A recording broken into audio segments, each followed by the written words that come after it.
ketika kita dianugerahi anak, sejatinya kita adalah orang yang paling beruntung. Maka jangan sia-siakan anak itu dengan perilaku-perilaku yang bertentangan dengan ketentuan syariat. Kalau kita dikasih anak tapi anak tidak dididik, lalu anak itu menjadi mursal, anak itu menjadi anak yang nakal, tidak ngerti agama, tidak ngerti adab, selalu menentang ketentuan Allah, maka sungguh kita akan menjadi orang tua yang paling merugi. Selain orang tua yang model begini akan dimintai pertanggungjawaban, yang kedua anak yang harusnya menjadi penyelamat dia justru akan menjadi penuntut paling berat.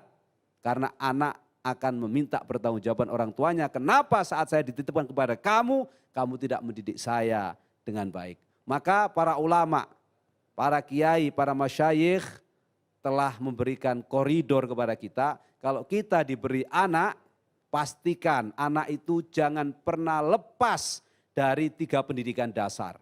Apa pendidikan dasar untuk anak kita agar kalau dewasa kelak dia bisa menjadi penyelamat kita karena menjadi waladin sholihin yad'ulah, menjadi anak soleh yang mampu mendoakan orang tuanya. 3 koridor dasar yang harus dipenuhi oleh orang tua kepada anaknya adalah pertama mengajari anak itu ma'rifatullah, mengenal Allah. Jadi mau anak itu masih kecil, agak besar atau bahkan sudah dewasa akil balik, anak itu harus mulai dikenalkan dengan mengenal Allah.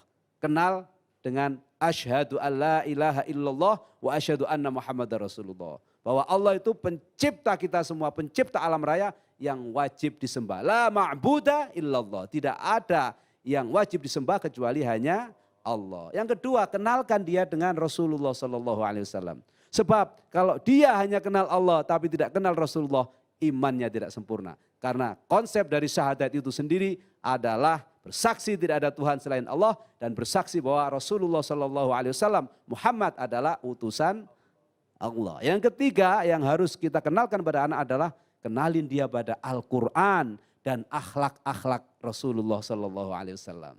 Kenalkan dia bagaimana cara membaca Al-Quran, karena Al-Quran ini kitab rujukan umat Islam. Anak jangan sampai dibiarkan sampai dewasa tidak bisa membaca Arab, baca tulis Al-Quran. Karena kalau itu sampai terjadi kita akan menanggung dosanya. Dan selain dikenalkan Al-Quran tentu harus dikenalkan akhlaknya Rasulullah. Tidak mungkin kita mengenalkan akhlaknya Rasulullah kalau kita tidak membaca sejarah Rasulullah. Jadi syarat untuk menjadi anak yang soleh 3 hal tadi harus dipenuhi.